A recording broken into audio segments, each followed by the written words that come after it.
Now let's turn it over to ABC 15's Kimberly Chang. She's live at the office complex in Phoenix where this all happened.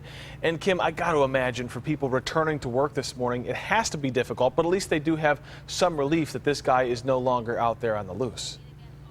It is very difficult, and people are taking that news in different ways, Kirk. And just to give you an idea of what's happening out here at the office building, this is Roxy. She's a therapy dog in the office building, and she is going from office to office just trying to provide some comfort for the people who were affected. A lot of people coming back to work and walking into a building that looks familiar, but just knowing that everything is very different this morning.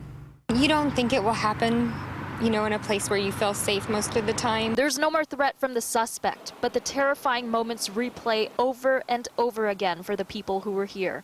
Aaron Walsh works on the second floor, just above the lobby where 3 people were shot. We had an employee that was just coming up the elevator when it started, and he's the one that came in and warned us as soon as the first shot went off. We have like a little IT server closet, so all of us ran in there. You didn't know what was going on, though? No, and that's why we all hid, because we didn't know if it was someone that was just coming in to just do harm to anybody or if he actually had a target. He is 70-year-old Arthur Harmon. Police say he did have a target, a man who was suing him and the attorney handling the case. But this morning we're finding a number of other victims, those not physically hurt, but mentally and emotionally scarred.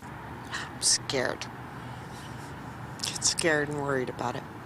Some companies will bring in counselors today. We saw priests from a local church offering an ear, but nearly 24 hours after gunfire erupted in this normally quiet business office. It's still surreal, but it makes you understand that it can happen anywhere and that you always have to be aware of your surroundings. And at least one person told us he's angry to learn that the suspect may have taken his own life. Easy way to get out of it and not be able to pay for what he did.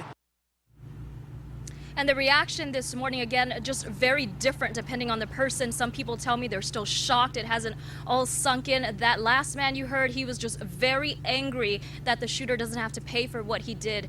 And Kirk, Connie, I spoke with a therapist with psychological counseling services in Scottsdale, and he tells me that it's very important for the victims to just talk to people who are supportive of them and really just release whatever they're feeling, because it's important not to hold that information in. And he also said if you know someone who's a victim or who's gone through a tragic situation like this, that it's important to just be there and listen and let them know that you're available. You don't have to say the right thing. Back to you. Well, and Kim, so many of us let our guard down. We feel a sense of security at our workplace. Things are typically so calm, and so I can imagine when that's changed in a moment like it was yesterday in that office complex, it really changes your perspective. Thank you for that update, Kim.